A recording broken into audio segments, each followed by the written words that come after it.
오늘도 주일 예배의 자리에 나오신 여러분을 주님의 이름으로 환영하고 축복합니다. 우리 좌우 앞뒤에 계시는 분들과 우리 다시 한번 함께 기쁜 마음으로 함께 인사하겠습니다. 우리 할렐루야 한번 인사하겠습니다. 할렐루야.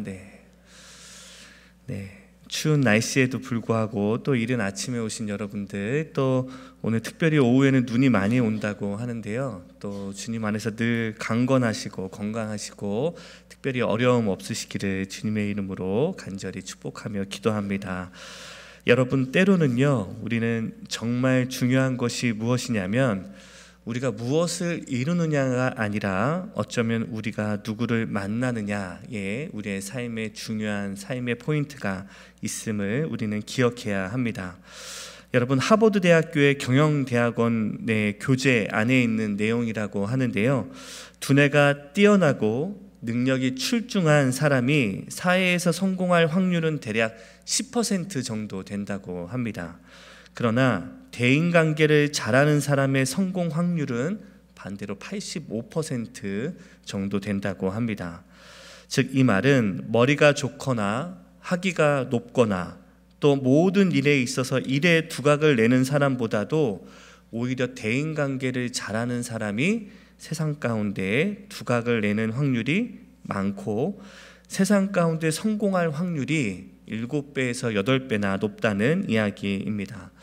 어느 주요 기업의 조사를 보더라도 기업에서 일을 잘못해서 해고되는 경우는 별로 없고요, 관계를 원활하게 하지 못해서 해고되는 경우가 훨씬 배나 많다라는 조사가 있었습니다.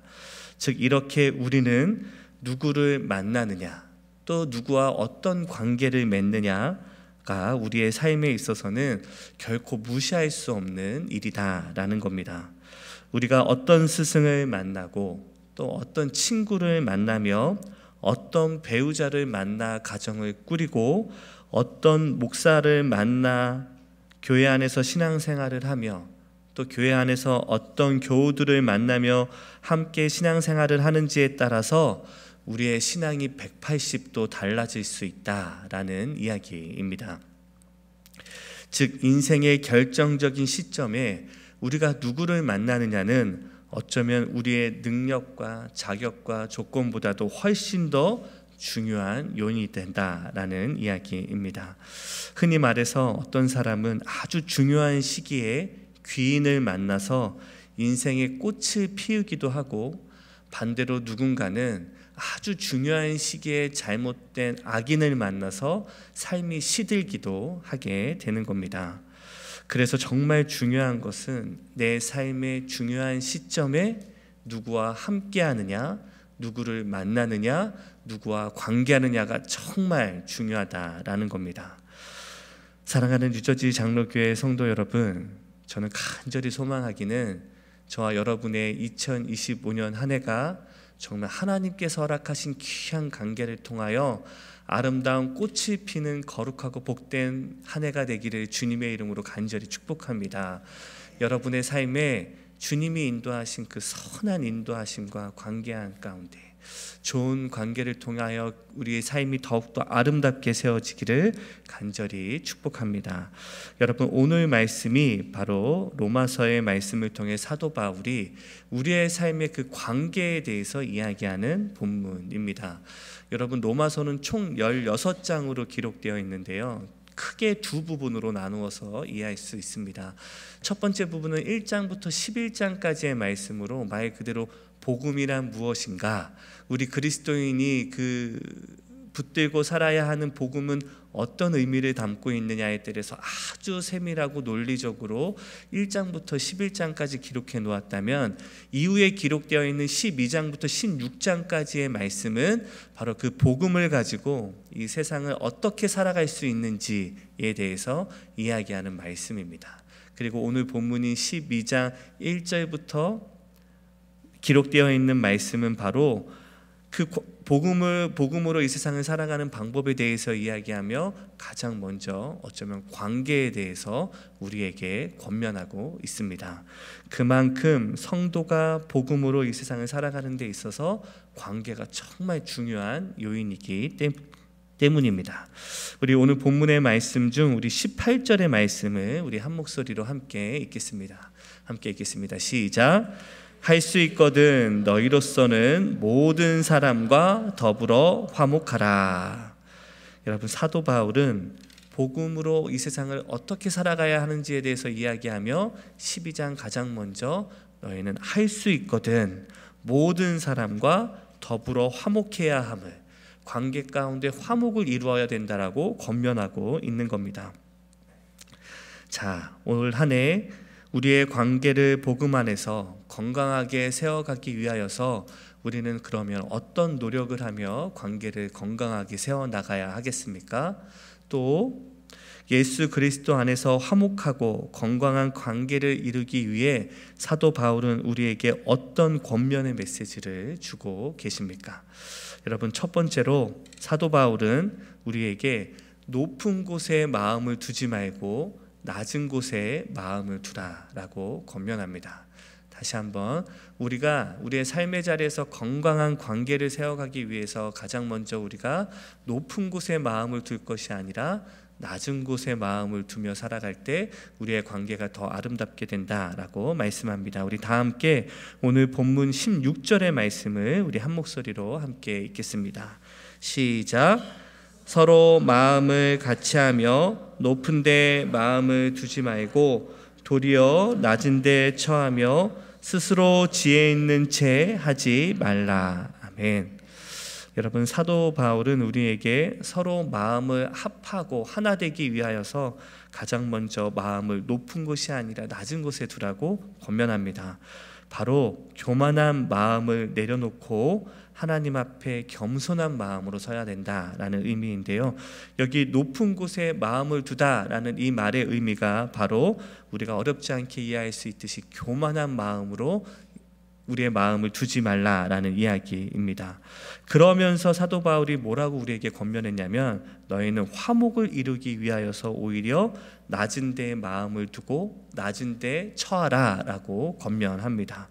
여러분, 이 구절에서 사용된 처하다라는 이 히브리어 원어의 의미가 있는데요, 헬라어 원어의 의미가 있는데요, 바로 마음이 유혹되어 어딘가에 이끌리다라는 말이 바로 이 처하다라는 말의 의미입니다.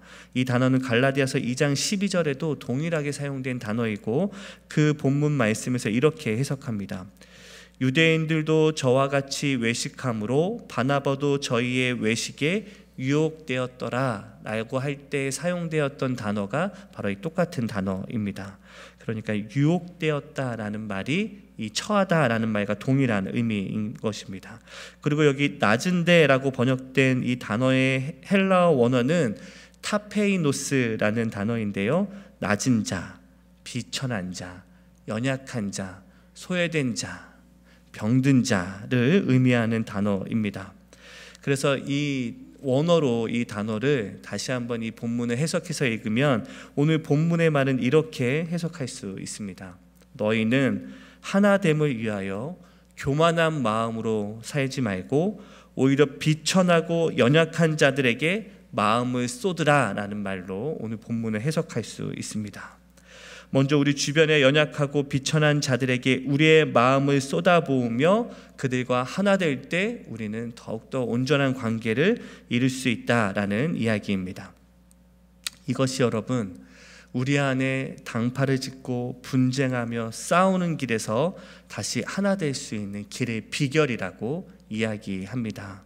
바로 복음의 빛으로 주님께서 이 땅에 오셔서 하신 것처럼 높은 곳에, 교만한 곳에 마음을 두지 아니하고 주님께서 이 땅에서 창녀와 세리, 그리고 굶주리고 병든 자들, 그리고 안진뱅이와 어린아이들에게 오셔서 예수 그리스도의 사랑을 나누어 주셨던 것처럼 우리도 주님과 같이 높은 곳이 아니라, 대단한 사람들이 아니라, 또 야심과 욕심으로 살아갈 것이 아니라 병들고 무너지고 절망하고 낙심하고 신음하고 지금 육체의 고난으로 인하여 아파하고 있는 그 낮은 자들, 가난한 자들, 병든 자들과 함께하며 그들에게 예수 그리스도의 사랑을 나눌 때 우리가 더욱더 그리스도 안에서 온전한 관계를 이루고 건강한 공동체를 이룰 수 있음을 말씀하고 있는 겁니다.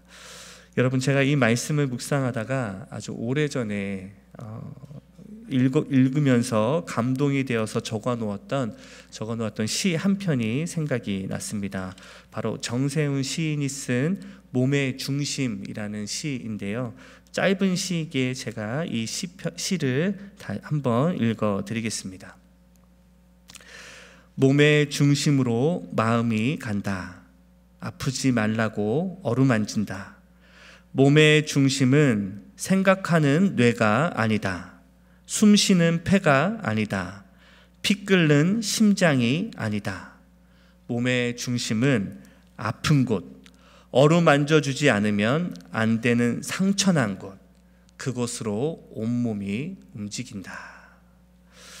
여러분, 이 짧은 시이지만 이 시에서 이야기하고 있는 것은 무엇이냐면 우리의 몸의 중심은 중요한 머리나 심장이 아니라 지금 아파하고 신음하는 곳, 상처난 곳, 그게 우리의 몸의 중심이다라는 겁니다.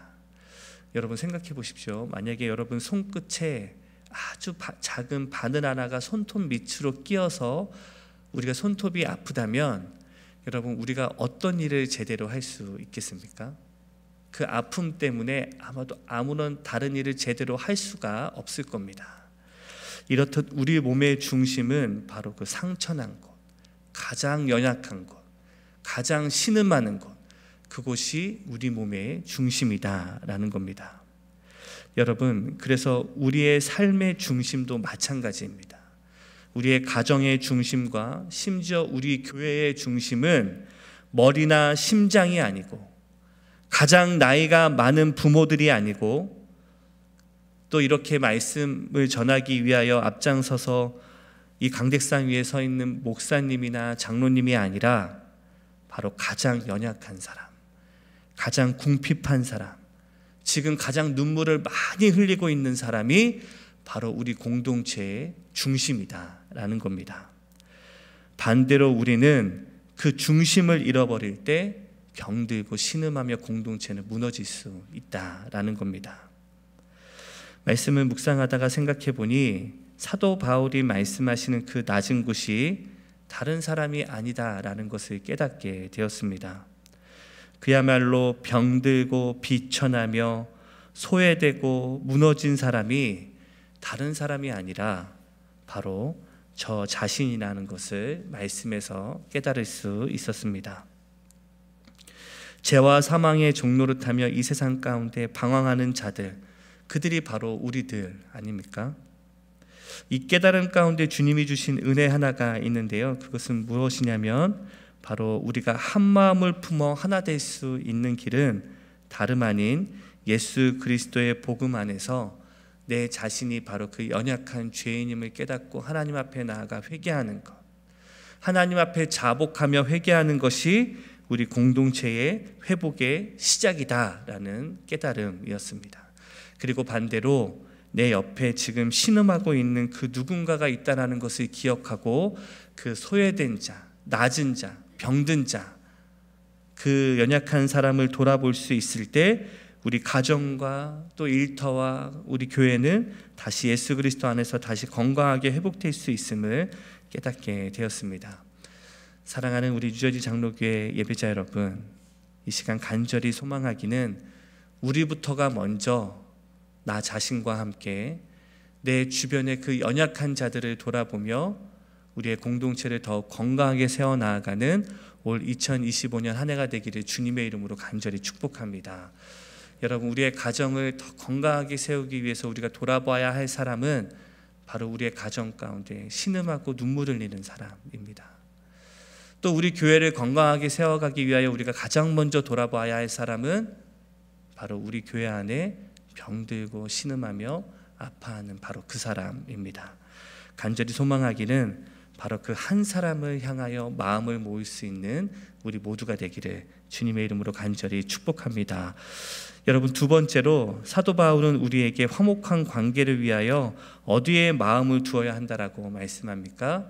바로 사도 바울은 하나님께 우리의 진노를 두라라고 말씀하십니다. 우리 다 함께 오늘 본문 19절의 말씀을 한 목소리로 함께 읽겠습니다. 시작. 내 사랑하는 자들아, 너희가 친히 원수를 갚지 말고 하나님의 진노하심에 맡기라. 기록되었으되 원수 갚는 것이 내게 있으니 내가 갚으리라고 주께서 말씀하시니라. 아멘. 여러분, 말씀에서 사도 바울은 두 가지를 이야기합니다. 첫 번째는 무엇이냐면 너는 스스로 원수를 갚지 말라라고 말씀하십니다.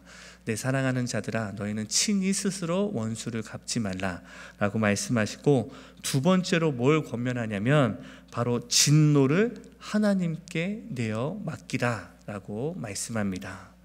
우선 첫 번째 권면은요, 원수가 너에게 해를 가할 때 네가 심판자가 되어서 그 원수를 갚는 것으로 죄를 짓지 말라라는 이야기인데요. 여러분, 이 말씀에서 우리가 한 가지 깨닫게 되는 것이 무엇이냐면 바로 우리의 삶에 많은 해를 당하고 고난을 당하고 피해를 당하고 또 누군가에게 의도적으로 상처를 입게 되었을 때 네 마음대로 올라오는 대로 행동하기를 멈춰 세우라라는 이야기입니다. 네 성정대로 화를 내거나 분을 내거나 그에게 원수 갚기 위하여 보복하는 일을 멈추라라는 이야기입니다. 마음에서 올라오는 대로 행동하는 일은 누구나 할 수 있는 일이기 때문입니다. 그러나 복음 안에서 새 생명을 누리며 복음으로 살아가는 자들은 바로 보복하며 안갚음을 하기 전에 분별하여 깨달아야 될 것이 있는데, 그것은 무엇이냐면 반대로 원수 갚는 일은, 보복하는 일은 하나님이 하실 일이다 라는 겁니다. 그래서 여러분, 오늘 본문의 말씀을 보시면 내가 친히 원수 갚는 것을 내가 하리라 라고 주님이 말씀하십니다. 여러분, 이 19절의 본문에 기록되어 있는 맡기다 라는 이 말은요, give place라는 단어인데요, 즉 그 자리를 내어드리다 라는 의미입니다. 그러니까 심판하는 자의 자리, 원수 갚는 자의 자리를 주님께 내어드리라 라는 이야기입니다. 다른 말로 너는 심판하는 자리에는 가지 말라, 행위만 하지 말라는 것이 아니라 그 비슷한 자리에도 가지 말라라는 이야기입니다. 그리고 여러분, 헬라어로는 이 말이 도테라는 단어인데요, 넘겨주다, 내어주다 라는 의미입니다. 그러니까 내가 상처를 받았어도 그 심판하고 원수를 갚는 그 권한을 주님께 내어드리라, 하나님께 내어드리라 라는 말입니다. 그 이유가 오늘 본문의 말씀에 기록되어 있는데요, 19절 후반부의 말씀을 제가 읽어드리겠습니다. 기록되었을 때 원수 갚는 것이 내게 있으니 내가 갚으리라. 여러분, 주님께서 뭐라고 말씀하십니까? 원수 갚는 일은 네 일이 아니라 내 일이라는 겁니다. 악한 사단 마귀 권세자들을 심판하는 일도 하나님께서 하시는 일이고 주님이 하시는 일이지만, 나에게 해를 끼치고 나를 아프게 하고 상처나게 하고 나에게 의도적으로 해를 입힌 그 사람에게 보복하는 일은 하나님의 일이다라는 겁니다. 그리고 사도 바울은 억울한 일을 당할 때 우리는 따로 할 일이 있다라고 말씀하시는데요, 20절의 말씀입니다. 20절 말씀 제가 읽어드리겠습니다. 기록되었으되 원수 갚는 것이, 20절 말씀은 내 원수가 줄이거든 먹이고 목마르거든 마시우라 라고 말씀하셨습니다. 여러분, 여기서 혹시 하나님의 뜻을 발견하셨습니까? 앞서 19절의 말씀과 20절의 말씀을 연결해서 우리가 이해하고 해석하면 이런 뜻입니다. 우리의 관계의 자리에서 억울한 해를 당하고 고난이 주어질 때 우리가 기억해야 할 것은 무엇이냐면, 그와 같이 고난이 일어나고 마음에서 원통이 나며 답답하고 분노가 일어날 때에도 우리가 할 일이 있고 하나님이 하실 일이 따로 있다라는 이야기입니다. 그럼에도 불구하고 내가 눈물 나는 고난을 당하는 지금 이 순간에도 내가 할 일이 있고 하나님이 할 일이 따로 있다. 줄이고 목마른 원수를 먹이는 일, 굶주린 자를 먹이고 또 갈증 가운데 호소하는 일을 마시는 일이 우리의 일이고 공의에 합당하게 심판하는 일은 하나님 아버지의 이름을 말씀하고 있는 겁니다. 여러분, 저희 집에는 딸이 셋이 있습니다. 이제 딸들이 4살, 5살, 6살이 되었는데요. 이 딸들이 어렸을 때는 괜찮았는데 이제 나이가 조금씩 들기 시작하니까 조금 자기의 주장들을 하기 시작합니다. 그래서 아내와 제가 아무리 이야기해도 또 달래고 권면을 해도 말을 잘 안 듣는 경우가 많이 있습니다. 그래서 그런 아이들을 보면서 저와 아내가 약속한 것이 하나 있습니다. 그것은 무엇이냐면 저희는 다 딸들이기에 훈육하고 권면하고 심지어 혼내는 일은 아내가 하고, 반대로 그렇게 엄마가 권면하고 혼냈을 때 그 아이를 품는 일은 아빠가 하자라는 이야기였습니다. 그래야 아이가 훈육을 받더라도 마음의 위로를 받을 곳이 있을 것이기 때문입니다. 그 이야기를 아내와 나누는데 참 좋은 동역이다라는 생각이 들었습니다. 그런데 여러분, 오늘 본문에서도 주님께서 저와 여러분에게 동역을 권면, 제안하십니다. 그것은 무엇이냐면 공의를 행하고 악의를 심판하는 것은 주님이 하실 테니, 하나님이 하실 테니까 너는 그냥 그 악인마저도 사랑하라는 이야기입니다. 그마저도 품어주고 긍휼히 여기며 먹이고 마시우는 일만 하라는 겁니다. 억울하고 분해도, 마음에서 화가 올라오더라도 심판하는 일은 내가 할 테니 너는 그저 사랑만 하라라는 이야기입니다. 여러분, 이 동역에 대한 내용을 우리는 에베소서에 기록되어 있는 전신갑주의 이야기에서도 확인할 수 있는데요. 여러분, 전신갑주 중에 유일한 공격 무기가 하나 있습니다. 다른 건 다 방어 무기인데 투구, 갑옷, 신발, 모든 것은 다 전신갑주 중 다른 것은 다 보호 장비인데 유일하게 공격 무기가 하나 있는데 그게 바로 검입니다. 그런데 그 검을 에베소서는 뭐라고 이야기하냐면 말씀의 검이라고 이야기하는데, 여러분 생각해 보십시오. 그 말씀의 검으로 우리가 무엇을 할 수 있냐면 말씀의 검으로 사람들을 찌르고 판단하고 정죄할 수 있습니다. 그런데 여러분 생각해 보시면 하나님의 말씀의 검을 들고 휘두르기 시작하면 이 자리에 있는 사람 중에 그 칼날 앞에서 온전히 살아남을 수 있는 사람이 누가 있겠습니까? 하나님의 말씀으로 다른 사람을 찌르고 베기 시작하면, 여러분 여기 예배드리시는 분 중에서 그 칼날 앞에서 살아남을 수 있는 사람은 아마 아무도 없을 겁니다. 왜냐하면 우리는 다 죄인들이기 때문에. 그런데 여러분, 이게 큰 오해이고 오산입니다. 우리가 하나님의 말씀으로 쉽게 다른 사람을 판단할 수 있다라고 생각하지만, 여러분 오늘 본문의 말씀, 에베소서의 말씀을 잘 보시면 그 말씀의 검이 누구의 손에 들려 있는지를 잘 보셔야 합니다. 여러분, 그 말씀의 검은 누구의 손에 올려가 있다라고 말씀하시냐면 에베소서 6장 17절에서 이렇게 말씀하시는데요. 구원의 투구와 성령의 검, 곧 하나님의 말씀을 가지라라고 말씀합니다. 여러분, 여기서 뭐라고 이야기하냐면 그 검의 주인은 누구라고 말씀하십니까? 성령님이라고 말씀하십니다. 우리가 아니라 이 말씀의 검으로 휘두를 수 있는 사람은 성령님이시다라는 겁니다. 우리는 그런데 오해하기로 이 검이 마치 내 손에 들려 있는 것처럼 말씀으로 다른 사람들을 심판하고 찌르고 다니기 시작하고 다른 사람을 판단하고 정죄합니다. 이게 큰 오해입니다. 성경은 무엇이라고 분명히 이야기하냐면 말씀의 검의 주인은 오직 성령님이다. 그래서 이 말씀이 제대로 작동할 때 일어나는 유일한 변화는 무엇이냐면 성령님이 내 마음을 감동시키실 때, 말씀으로 내 마음을 감동시키실 때 그 말씀 앞에서 내가 찔러지고 무너지고 삶이 변화되는 것입니다. 사랑하는 기도자 여러분, 혹시 나도 모르는 사이에 이 하나님의 말씀을 검을 가지고 우리 배우자를 찌르고 우리 자녀를 찌르고 우리 일터에서 관계들을 찌르고 심지어 우리 교회 안에서 성도들과 우리 서로를 찌르고 있는 것이 우리의 모습은 아닙니까? 하나님의 말씀으로 정죄하고 판단하고 심지어 목회자가 성도를, 성도가 목회자를, 성도가 성도를, 성도가 리더들을 말씀으로 찌르고 그들에게 베고 있는 것이 우리들의 모습은 아니냐라는 겁니다.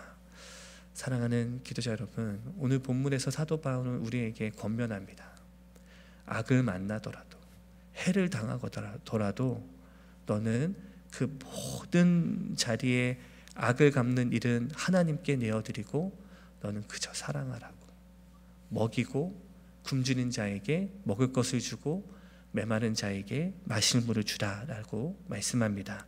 부디 간절히 소망하기는 우리의 건강한 관계를 회복하기 위하여서 여러분의 삶의 자리에 주어진 그 관계의 어려움 가운데 나를 해한 그 악한 원수들을 주의 사랑으로 사랑하고 품을 수 있는 저와 여러분이 되시기를 주님의 이름으로 간절히 축복합니다.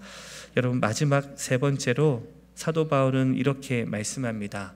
악에게 지지 말고 선으로 악을 이기라 라고 말씀합니다. 우리 마지막 전에 우리 12장의 31절의 말씀 우리 한 목소리로 함께 읽겠습니다. 시작. 악에게 선으로 악을 이기라. 아멘. 여러분, 우리의 관계가 아름답게 세워지기 위하여서 사도 바울이 우리에게 주신 마지막 권면인데요, 바로 악에게 지지 말고 선으로 악을 이기라 라는 권면입니다. 여러분, 로마서 12장의 마지막에 기록되어 있는 이 바울의 당부를 들으면서 우리가 한 가지 분명히 깨닫게 되는 것 한 가지가 있는데요, 바로 우리의 관계의 문제는 눈에 보이는 사람과의 관계의 문제가 아니라 이건 영적인 사단과의 싸움의 문제다라는 겁니다. 그래서 사도 바울은 다음과 같이 당부합니다. 부디 아내에게 지지 말고, 너는 직장 동료나 동역자에게 지지 말고, 너를 해하는 그 원수에게 지지 말고 라고 말하지 않고 반대로 너는 악에게 지지 말라고, 사단에게 지지 말라고 권면하고 있는 겁니다. 왜냐하면 우리가 감당해야 할 그 싸움은 혈과 육이 아니라 바로 세상의 주관자들과 악한 영들을 상대하는 일이기 때문입니다. 사랑하는 예배자 여러분, 이 마지막 사도 바울의 당부가 왜 예사로 들리지 않느냐면, 우리는 늘 이 사도 바울의 마지막 권면은 잃어버리고 늘 사람들만 바라보면서 이 관계의 문제를 풀기 위하여 애쓰기 때문에 우리가 이 일에서 실패하기 때문입니다. 저는 사도 바울의 이 마지막 당부를 들으면서 사도 바울의 마지막 그 마음이 조금은 느껴졌습니다. 이런 겁니다. 그때 당시에도 사도 바울은 그 당시에 많은 사람들이 이 관계 문제 때문에 넘어지고 실패하고 있었구나라는 마음이 들었기 때문입니다. 그래서 사도 바울은 이 관계 이야기를 하다가 느닷없이 사단에게 지지 말라고 당부하고 있기 때문입니다. 다른 이야기를 하지 않아도 바로 이와 같이 우리의 삶에 주어지는 삶의 자리에서 우리가 관계의 자리에서 얼마나 쉽게 넘어지고 무너지는지를 보면 이 일이 단순히 혈과 육이 아니라 영적인 싸움인 것을 우리는 어렵지 않게 알 수 있는 겁니다. 그래서 오늘 본문의 말씀에서 사도 바울이 무엇이라고 권면합니까? 너는 높은 곳에 마음을 두지 말고 비천한 곳에 마음을 쏟으며 원수를 용서하되, 원수가 굶주리거든 그를 먹이고 원수가 목마르거든 그를 마시우게 하라라고 권면하고 있는 겁니다. 이게 어떻게 우리의 힘으로 이 일을 감당할 수 있겠느냐라는 이야기입니다. 여러분, 제가 오늘 설교를 이제 끝내고 이제 마무리할 때가 되었는데요, 오늘 본문의 말씀, 오늘 설교 말씀을 들으시면서 이런 마음이 계속 들지 않았습니까? 목사님, 이게 되겠습니까? 무슨 말씀인지는 알겠는데 내가 살다 보니까 이 관계의 문제가 그렇게 말씀하시는 것처럼 쉽고 또 간단하게 해결되지 않는 문제인데, 그래서 머리로는 어떻게 해야 되는지를 알겠는데 이게 내 삶에서 실제 일어나는 일로 되겠습니까? 라는 마음이 들지 않으셨습니까? 그리고 지금 이 순간에도 여러분 마음과 또 여러분의 생각 가운데 떠오르는 그 한 사람이 있지 않으십니까? 여러분 맞습니다. 저도 똑같고요. 아마도 여러분들께서도 지금 바로 그 한 사람으로 인하여서 이 일이 결코 쉽지 않은 일이라는 것을 다 알고 계실 겁니다. 그래서 우리가 여기서 한 가지 깨닫게 되는 지혜가 무엇이냐면, 여러분 우리의 삶에 주어진 그 관계의 어려움을 푸는 일은요, 우리의 힘과 노력으로 되는 일이 아니다라는 겁니다. 우리가 열심을 내어서 되는 일도 아니고 우리가 노력해서 되는 일도 아니다라는 겁니다. 그래서 여러분 다시 복음으로 돌아가야 합니다. 다시 예수 그리스도의 십자가로 돌아가야 합니다. 주님께서 다시 은혜를 주셔서 우리가 그 관계의 어려움을 해결할 수 있도록 우리가 다시 주님의 십자가 앞으로 나아가 엎드려 기도해야 됩니다. 이 일이 내 힘으로 결코 되어지는 일이 아니기 때문에, 예수 그리스도의 그 성령의 능력과 십자가의 보혈과 하나님의 은혜가 아니고서는 되어질 수 없는 일이기 때문에 우리는 주님의 십자가로 다시 복음으로 다시 돌아가야 합니다. 여러분 복음이 무엇입니까? 여러분 복음은 나에게는 나를 구원할 능력이 하나도 없다. 나는 죄인이지만 이 죄에서 구원받을 만한 일만의 가능성이 나에게 없다. 그래서 오직 예수 그리스도의 십자가 앞에 나아가 엎드려 그 보혈의 은혜에 힘입어 하나님 앞에 가까이 나아가는 것이 복음입니다. 그리고 우리의 관계를 회복하는 일에도 나에게는 그 관계를 회복할 힘과 능력이 없음을 인정하며 하나님 앞에 나아가 주 예수 그리스도의 십자가 앞에 나아가 그 은혜를 붙들며 살아갈 때 우리의 관계가 다시 건강하고 아름답게 세워질 수 있다라는 교훈입니다. 그래서 여러분 저는 당돌하지만 오늘 본문의 말씀인 31절의 말씀을 21절의 말씀을 여러분에게 다시 이렇게 해석해서 읽어드리고자 합니다. 여러분 악에게 결코 지지 마십시오. 오히려 복음으로 악을 이기십시오.